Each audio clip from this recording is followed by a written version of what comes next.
Hello friends, स्वागत है तमारुं मारा किचन में। જ્યારે પણ આપણને કંઈક મીઠું ખાવાનું મન થાય ત્યારે સૌથી પહેલાં તો આપણને સુખડી જ યાદ આવે અને સુખડી બનાવવાની એકદમ જ સહેલી હોય છે, પણ સુખડી બનાવવાના સ્ટેપમાં કંઈક ગરબડ થાય તો મોટાભાગે બધાની સુખડી ચવડ અને કડક બની જતી હોય છે। તો આજે આપણે મોંમાં મૂકતા જોગળી જાય એવી સરસ મજાની સુખડી બનાવી લઈશું। તો સુખડી બનાવવા માટે એકદમ પરફેક્ટ માપ આપણે પહેલાં તો જોઈ લઈશું। તો એની માટે 1 બાઉલ ઘઉંનો લોટ, અડધો બાઉલ ગોળ અને અડધો બાઉલ ઘી લઈ લઈશું। અને જો સુખડી તમને વધારે મીઠી ભાવતી હોય તો ગોળ તમે અડધા બાઉલથી થોડો વધારે પણ લઈ શકો છો। હવે એક કઢાઈમાં આપણે ઘી લઈ લઈશું અને ગેસની ફ્લેમને આપણે એકદમ સ્લો જ રાખવાની છે।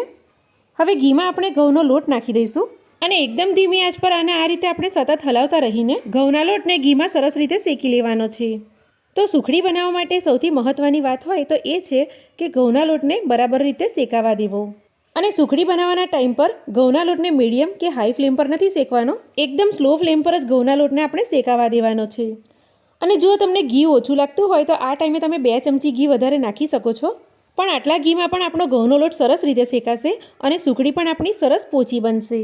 તો ઘઉંનો લોટ એક બાજુ શેકાય છે ત્યાં સુધી આગળ શું કરવાનું છે તે જોઈ લઈએ। તો આજે આપણે અહીંયા મિક્સ ડ્રાયફ્રૂટ્સ નટ્સની સુખડી બનાવી રહ્યા છે। તો એની માટે મેં અહીંયા મિક્સ ડ્રાયફ્રૂટ્સ નટ્સ અડધો બાઉલ લઈ લીધા છે। અને જો આ ના નાખવું હોય તો તમે અડધો બાઉલ તલ અને સિંગનો ભૂક્કો પણ નાખી શકો છો। તો નટ્સને આપણે અધકચરા ક્રશ કરી લઈશું। તો આ રીતે દરદરા નટ્સને આપણે ક્રશ કરી લીધા છે। હવે બીજી બાજુ આપણો ઘઉંનો લોટ પણ સરસ રીતે શેકાઈ ગયો છે અને ઘઉંનો લોટ ફૂલીને ડબલ થઈ ગયો છે અને આમાંથી શેકાવાની સુગંધ પણ સરસ આવી રહી છે। તો સુખડી બનાવવાના ટાઈમે ઘઉંનો લોટ જો શેકાવામાં કાચો રહી જાય તો સુખડી આપણી બગડી જતી હોય છે અને ટેસ્ટમાં બરાબર નથી લાગતી।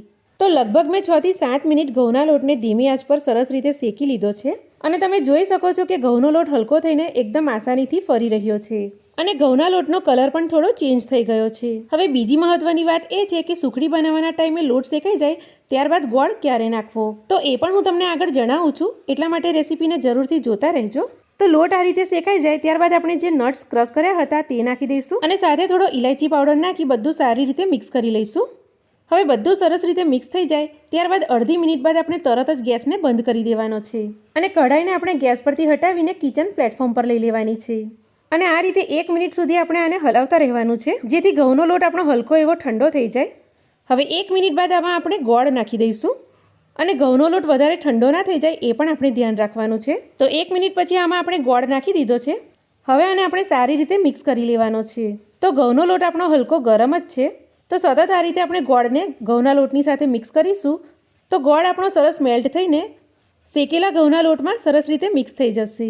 તો સુખડી બનાવવાના ટાઈમે તમે આ રીતે જ્યારે પણ ગોળ નાખશો ને તો સુખડી તમારી કોઈ દિવસ બગડે નહીં અને સુખડી તમારી દર વખતે એકધારી આવી સરસ જ બનશે।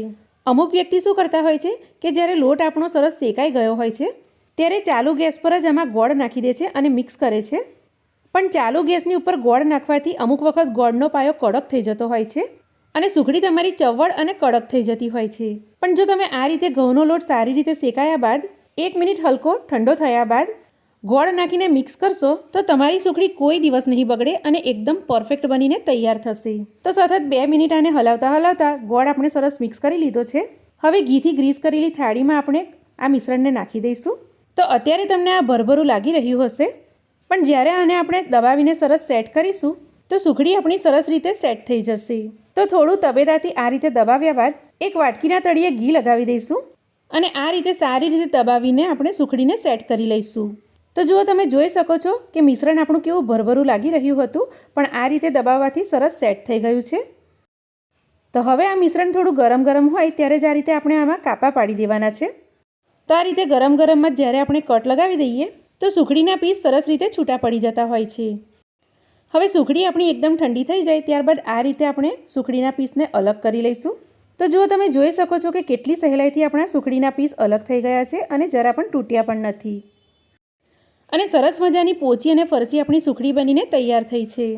તો જ્યારે પણ તમારે સુખડી બનાવવી છે અને તમારી સુખડી પરફેક્ટ નથી બનતી, ચવડ અને કડક થઈ જાય છે તો એક વખત આ રીતે સુખડી બનાવીને તમે જરૂરથી જોજો, તમારી સુખડી ક્યારેય નહીં બગડે અને પહેલી જ વખતમાં એકદમ પરફેક્ટ બનીને તૈયાર થશે। તો આજની મારી રેસીપી જો તમને ગમી હોય, સારી લાગી હોય તો લાઇક, શેર, સબસ્ક્રાઈબ જરૂરથી કરી દેજો।